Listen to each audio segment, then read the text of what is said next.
There was no possibility of taking a walk that day. We had been wandering indeed in the leafless shrubbery an hour in the morning, but since dinner, Miss Reed, when there was no company, dined early.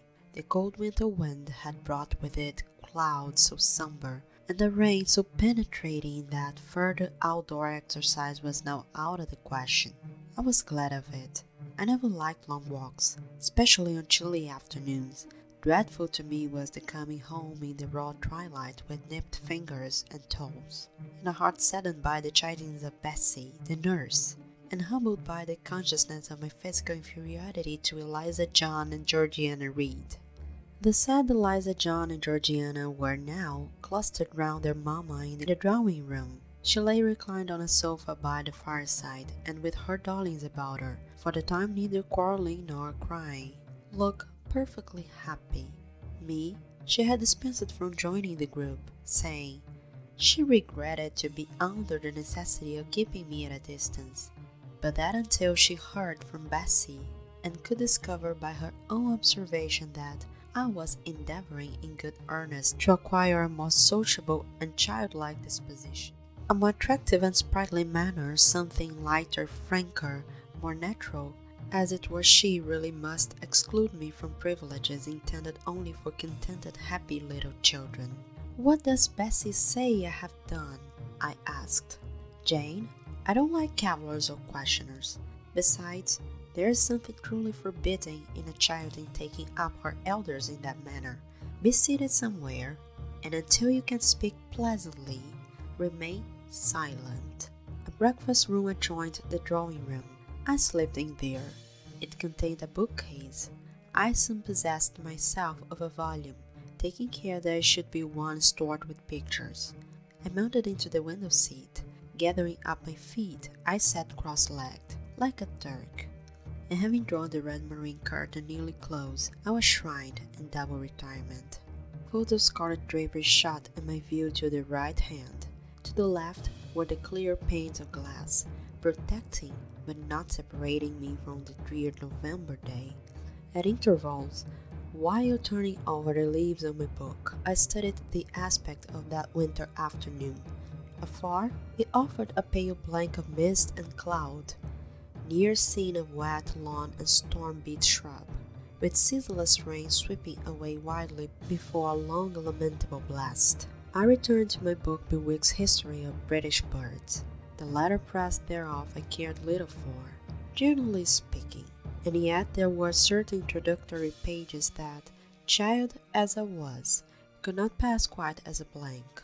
They were those which treat of the haunts of sea-fowl, of the solitary rocks of promontories by the only inhabited, of the coast of Norway, studded with isles from its southern extremity, the Lindeness or Naze, to the North Cape, where the Northern Ocean, in vast whirls, boil round the naked, melancholy isles of farthest Thule, and the Atlantic surge pours in among the stormy Hebrides.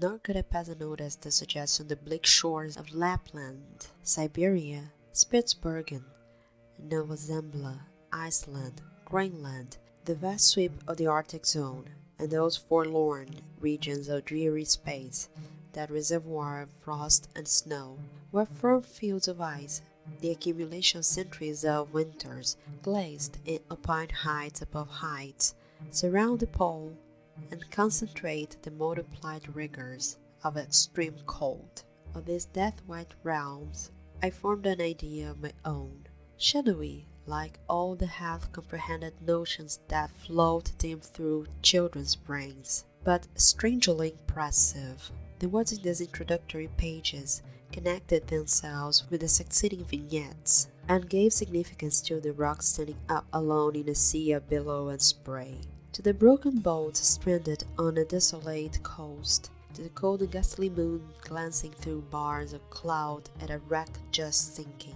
I cannot tell what sentiment haunted the quiet solitary churchyard, with its inscribed headstones, its gate, its 2 trees, its low horizon, girded by a broken wall, and its newly risen crescent, attesting the hour of eventide. The 2 ships becalmed on a torpid sea, I believe to be marine phantoms. The Finn pining down the thieves' back behind him, a passed over quickly. It was an object of terror. So was the black-horned thing seated aloof on a rock, surveying a distant crowd surrounding a gallows. Each picture told a story, mysterious often to my undeveloped understanding and imperfect feelings, yet ever profoundly interesting, as interesting as the tales Bessie sometimes narrated on winter evenings, when she chanced to be in good humor, and when, having brought her ironing table to the nursery hearth, she allowed us to sit about it, and while she got up Miss Reed's lace frills, and cramped her nightcap borders, fed our eager attention with passages of love and adventure taken from old fairy tales and other ballads, or, as at a later period I discovered, from the pages of Pamela and Henry Earl of Morland.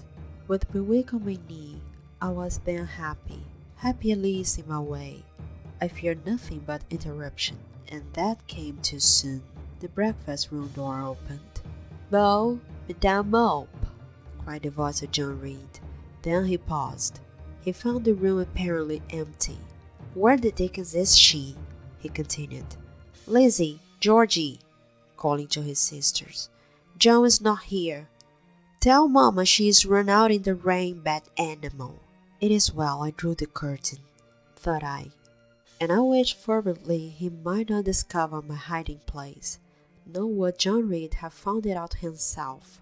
He was not quick either of vision or conception, but Eliza just put her head in at the room, and said at once, "She's in the window seat, to be sure, Jack."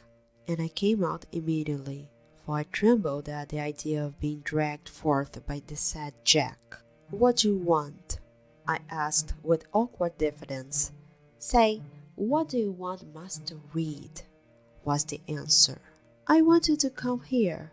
And seating himself in an armchair, he intimidated by a gesture that I was to approach and stand before him.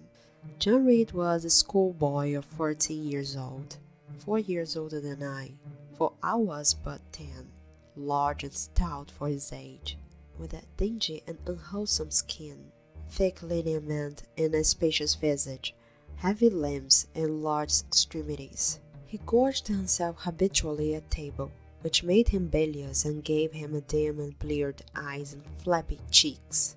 He ought now to have been at school, but his mamma had taken him home for a month or two, on account of his delicate health.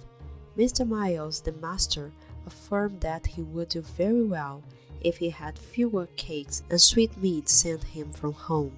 But the mother's heart turned from an opinion so harsh and inclined rather to the more refined idea that John's swallowness was owing to over-application and, perhaps, to pining after home. John had not much affection for his mother and sisters, and an antipathy to me. He bullied and punished me, not 2 or 3 times in a week, nor once or twice in a day, but continually. Every nerve I had feared him, and every morsel of flesh in my bones shrank when he came near. There were moments when I was bewildered by the terror he inspired, because I had no appeal whatever against either his menaces or his inflictions.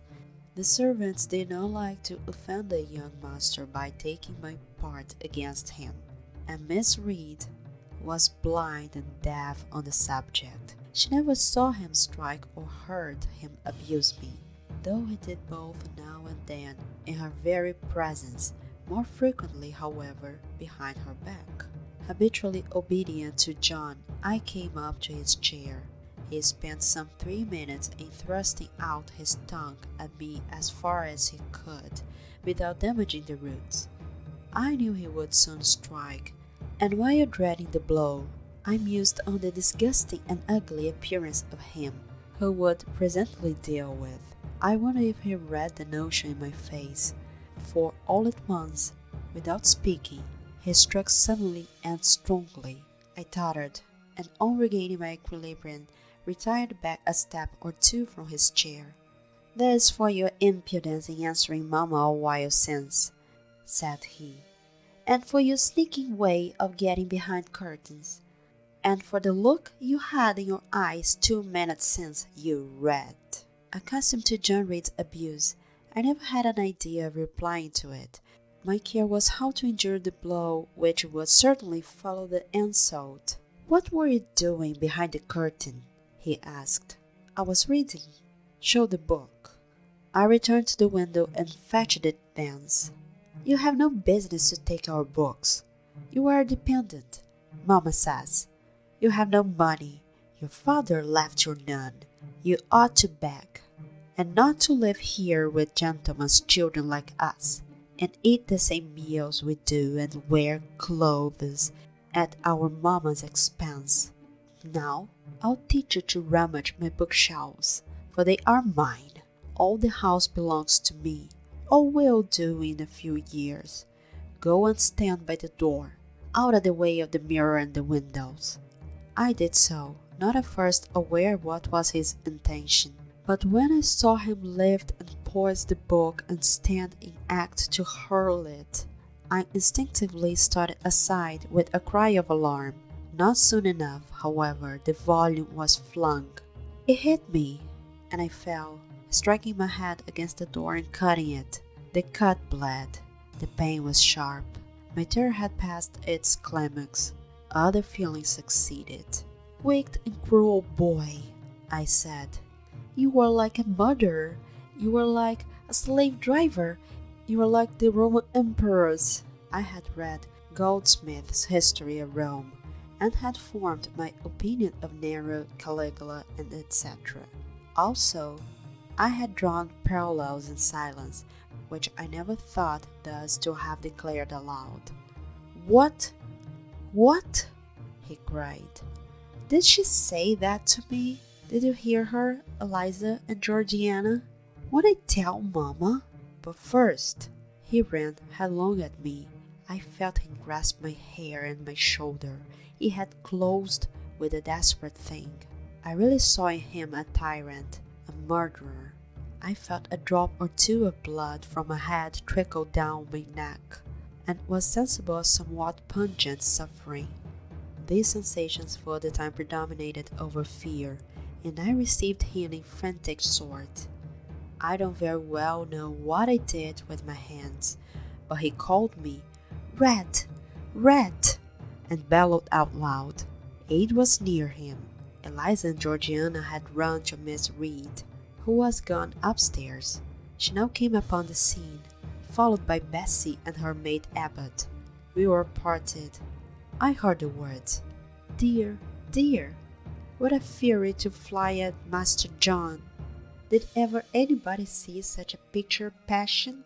Then Miss Reed subjoined, "Take her away to the Red Room, and lock her in there." 4 hands were immediately laid upon me, and I was borne upstairs.